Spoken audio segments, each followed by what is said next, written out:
The Supercar Challenge is powered by Pirelli, Syntix Innovative Lubricants, Autosportinsurance.com, and IDIS High Definition Surveillance Systems.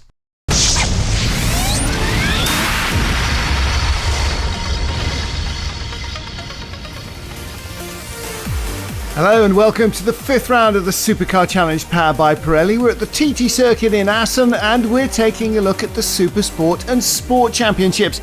Coming up, a full report on Sunday's race, but first the highlights of Saturday's encounter. And for the second time this season, pole in Supersport goes to championship leaders Koen Boekhart and Mark van der Aar. We've had a really competitive pace all season, says Mark. We've had to deal with 50 result seconds in this first race. That's going to be quite a challenge. Hopefully we can open up a big lead in the first part of the race, and then it's going to be important to finish. Want to score as many points as we can to extend our championship lead over Erik van der Munkhoff. Tomorrow we'll have to see what the score is.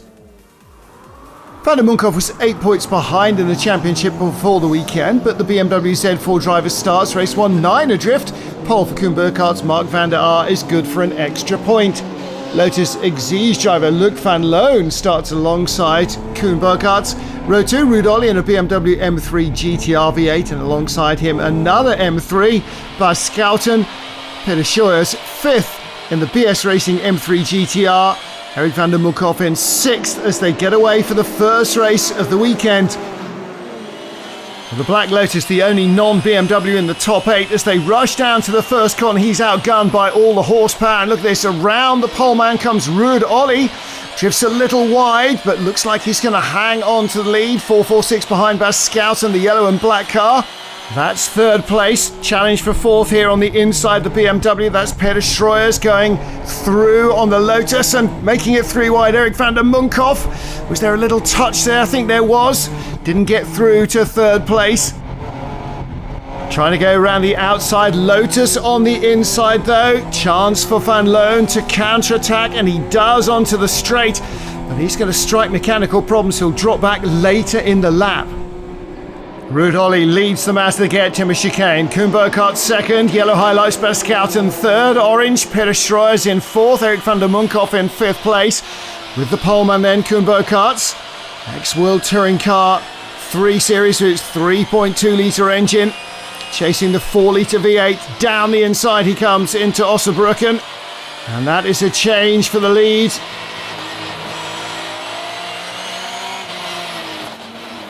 Luc van Loon's problem has been diagnosed. Broken bracket supporting the gear linkage. Hard to change gear. That's a shame. He and Jan van der Kooi could have won with no result seconds.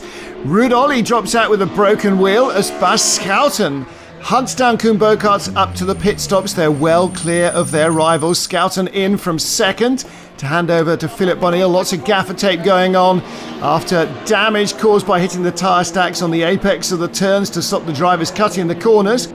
With 0 result seconds for this BMW, they'll leave the pit lane in first place. Bas Schouten, though, says he had 2 warning flags. Absolutely no idea why. Really annoying when you're pushing hard in a great battle, you're distracted by such warnings. But apart from that, excellent fight with Koen Boekhart again. Now we're leading. Let's see if we can keep the lead all the way to the end. With 15 result seconds less than Boekhart and van der Aar, Van der Munkhoff could have finished in front of them, but a mistake in the pit stops brings him in for a drive-through penalty, drops him back to 9th. Bas Schouten and Philippe Bonneel win their 2nd race of the season.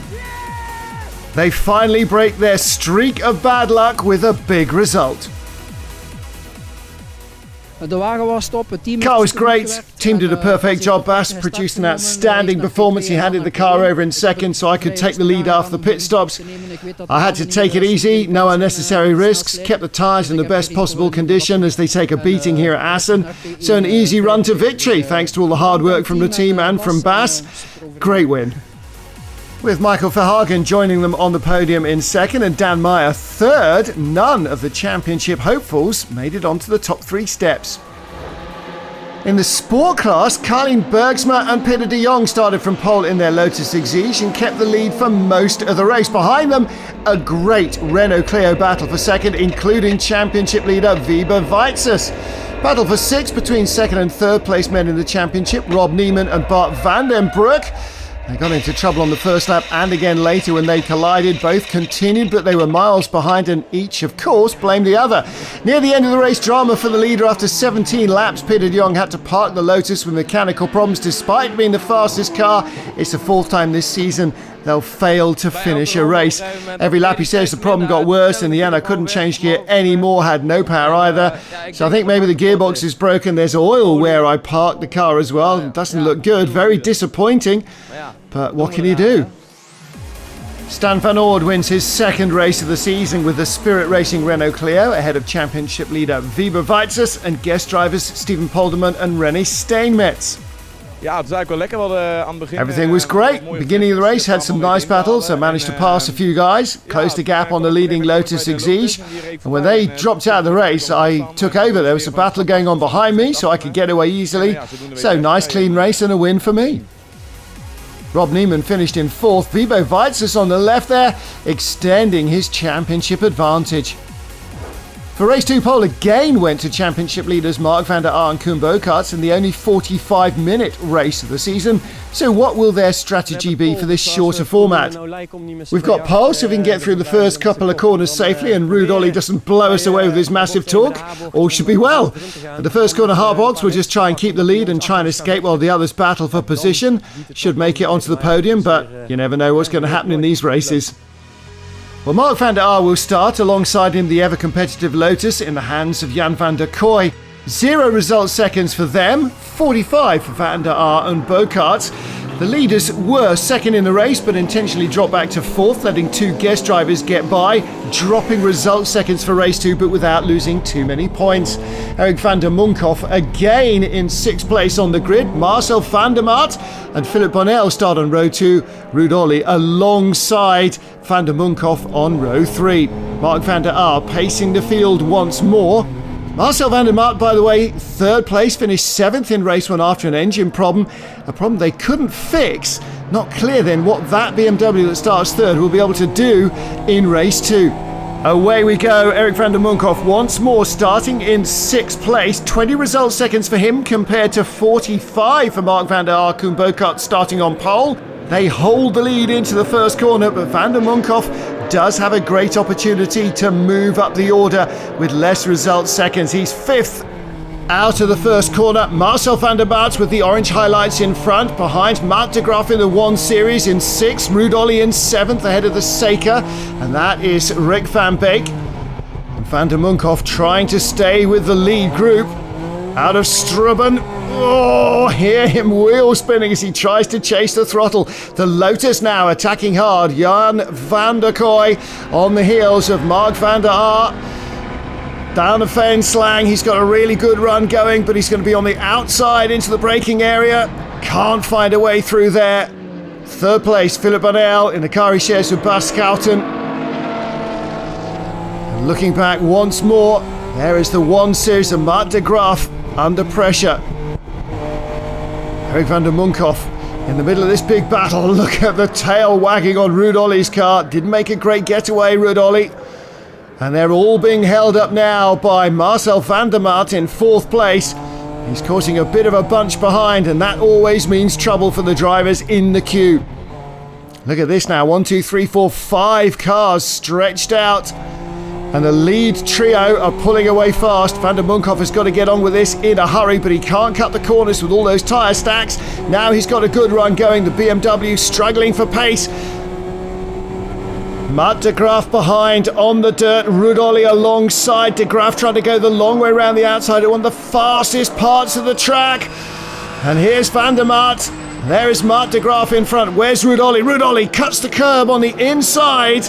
And do they all survive? Yes, but Van der Maat spins on the exit of the Gert Timmer chicane. Lead trio pulling away. Erik van der Munkhoff in 4th. Side by side, Ruud Olly trying to get around Mart de Graaf as Van der Maat spin turns his car down into the first corners. They come once more. Who's hit the tyre stack? Somebody's given it a really big clump.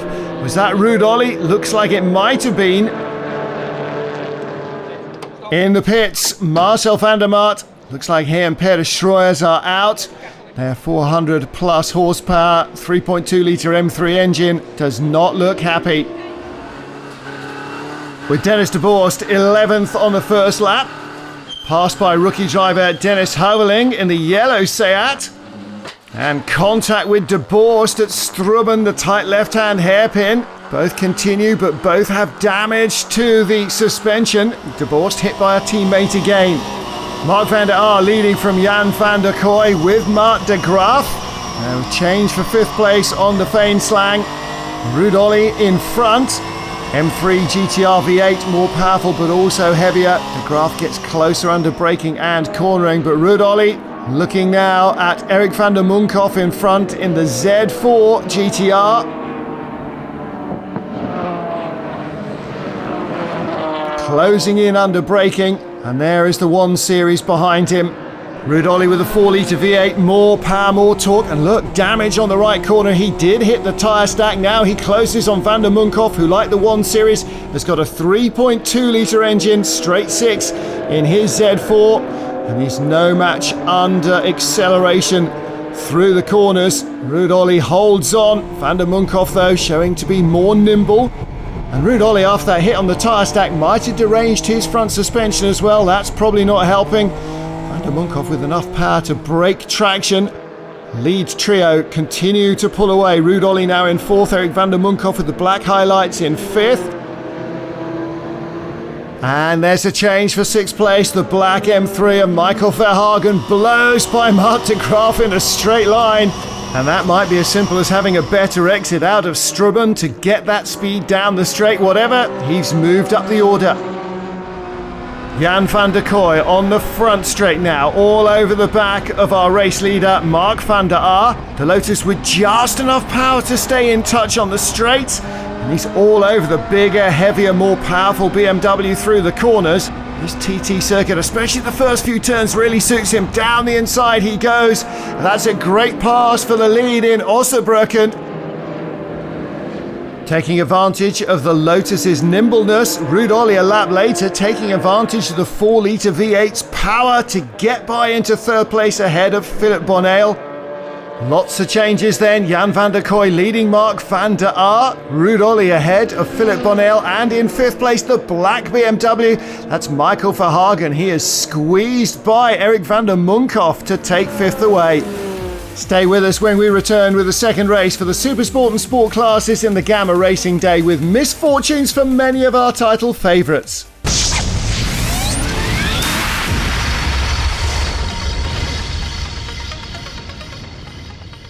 The Supercar Challenge is powered by Pirelli, Syntix Innovative Lubricants, Autosportinsurance.com, and IDIS High Definition Surveillance Systems.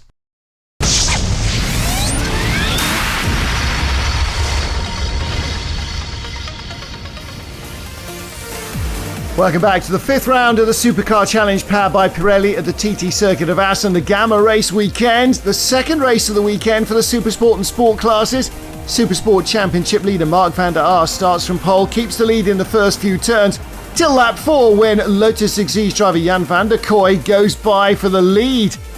Ruud Olly then moves up to 3rd position with his M3 GTR at the expense of Philip Bonneel, who together with Bas Schouten was Saturday's race winner. Michael Verhagen also moved past championship hopeful Erik van der Munkhoff, and van der Munkhoff now finds himself under attack from Mart de Graaf. Fastest part of the circuit, de Graaf through on the inside, and that's an audacious pass for 6th position. Well, we heard earlier on how much Erik van der Munkhoff was struggling for traction. Looks like he's not happy with the balance of the BMW at all this weekend. With 0 result seconds, it should be an open goal for him to attack Mark van der Aar and Koen Bogaerts, the championship leaders. But van der Munkhoff struggling to stay in contention. He drops down the order, and now Dan Meyer's M3 GTR is lining him up for a pass as well. This is for 7th place, down the inside into Ruskenhoek. It's like taking candy from a baby. Van der Munkhoff is a doughty competitor, refusing to give up. Retakes the spot into Steckenfall, but you wonder how long he's going to hold on to it. Jan van der Kooi in for the mandatory pit stops to hand over to Luc van Loon. 60 seconds to do their stop with 0 result seconds. So with no problems, mechanical or with timing, they should lead the race after this stop. Jan saying had a great battle with Mark van der Aar for the first few laps. I was still kind of working out the grip levels and where he might leave some room. I was faster in a few sections of the track. I knew I could get by him, but I couldn't shake him off. Brought the car in leading. Luke took over. He's now second. Ruud Ollie's managed to get by us in the pit lane, which I don't really get because we had the same 0 result seconds, but we'll push hard. Hopefully end up on the podium. Ruud Ollie leads the race after the pit stops. Lotus drivers Van Loon and Van der Kooi seem to have made a mistake and spent too much time stationary in the pit lane, while Ruud Ollie, who was dropped out by a broken wheel on Saturday, leads the race. Battle on for second place now. Bas Schouten with the yellow highlights on the BMW, attacking Luc van Loon for second spot. And as for the championship leaders, Mark van der Aar and Koen Boekarts way down the order with 45 result seconds to slow their pit stop. The Lotus driver hanging on in front of the BMW M3, and he needs to because Dennis de Groot's White 1 Series is closing in, however, into the first corner, and Harbaugh to change for second. Bas Schouten deep in underneath on braking. Luc van Loon lets it all slide away in the Lotus, and now de Groot is right there. Ossenbroek, and again the Lotus drifts out wide as he run out of tyres. It's very hard, this track, on the tyres, but the Lotus, so light and nimble, you think might be better off. However, he's gone down from second to fourth in about 3 corners. Drive-through penalty for Bas Schouten ruins his race as he's pushed back to 4th position. But it's victory for Ruud Ollie, 6 seconds ahead of Dennis de Groot and Mark de Graaf, with Luc van Loon and Jan van der Kooi in third, 0.3 ahead of Bas Schouten. De Groot and de Graaf take their 6th podium of the season and celebrate with a burnout.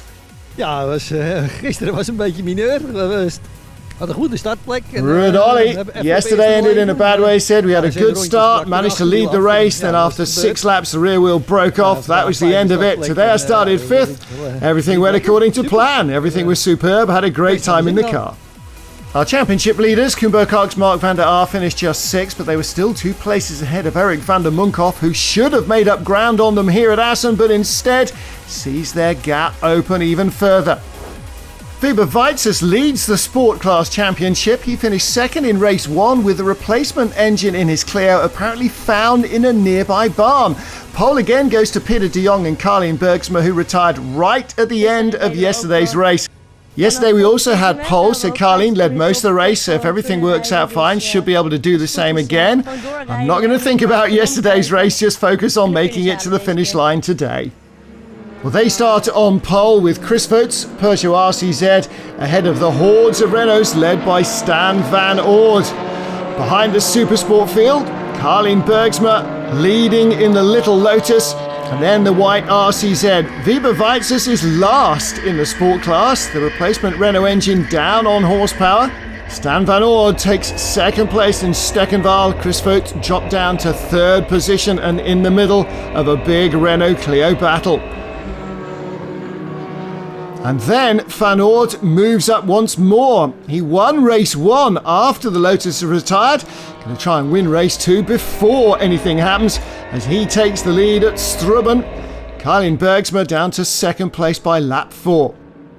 Well, she then comes under attack from Chris Voets in the Peugeot RCZ, all the way down to Ruskenhoek when he gets it all wrong, loops the car around and drops to the tail of the field. No damage done, except to his race position, but with the least amount of result seconds, along with Teun Rutgers, maybe he can recover after the pit stops. Stan van Oord, the race leader then. Carlien Bergsma in 2nd place. Teun Rutgers 3rd in the Renault Clio, ahead of Rob Neiman, and Stefan Polderman diving down the inside, takes 4th place in De Bolt. Neiman down to 5th position. Wiebe Weizsäcker right behind in the white and green machine. And through he goes on the inside, pushing Neiman down to 6th spot. Well, in the jostling queue of Clios, places changing all over. Stefan Polderman on the attack. Wiebe Weizsäcker moving up as well. Polderman goes by Teun Rutgers on the Veenslang. A Clio 4 his is compared to the Clio 3. and Weber Weizsäß closing in from behind. And there's Teun Rutgers and Weizsäß in the white and green machine.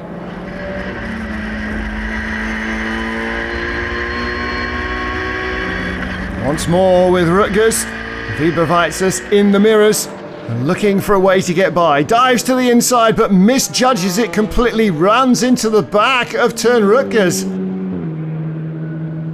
and takes off his own right front wheel. Ik zag hem aankomen. Rutgers says, I saw Weber Weizsäß getting closer quickly, decided to take a defensive racing line, hoping he'd have more speed into the corner and overshoot his clipping point so I could pass him on the inside. But the opposite happened. He wasn't paying attention or misjudged it because he hit me hard from behind. And that caused him to drop out the race, but our race was pretty much over as well.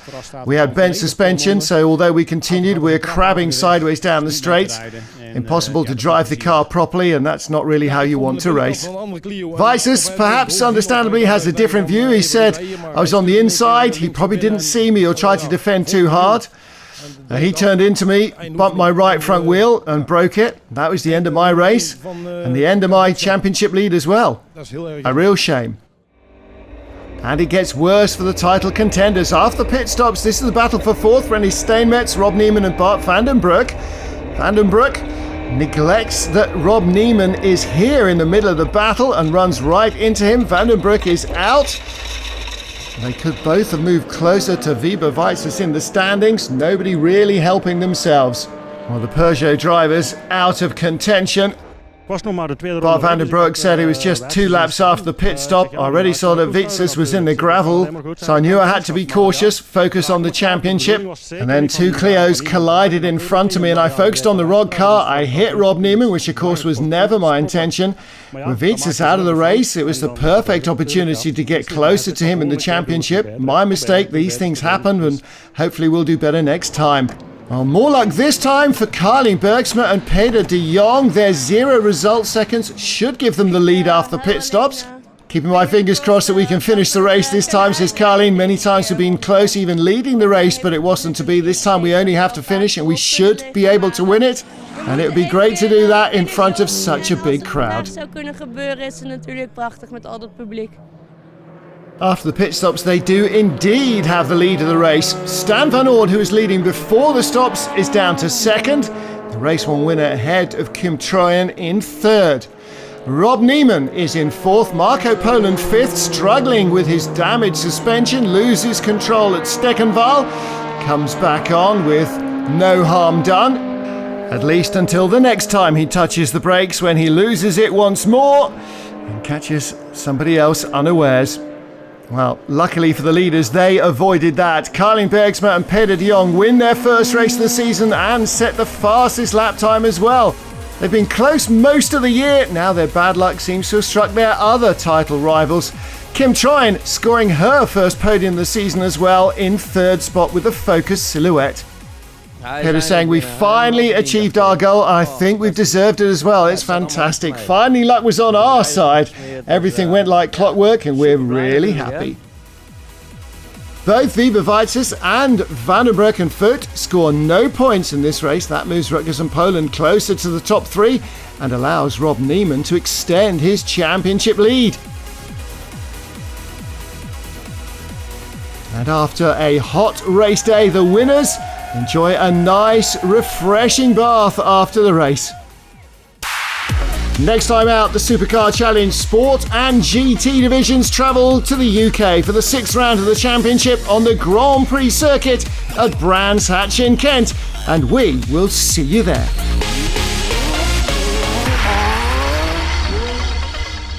The Supercar Challenge is powered by Pirelli, Syntix Innovative Lubricants, Autosportinsurance.com, and IDIS High Definition Surveillance Systems.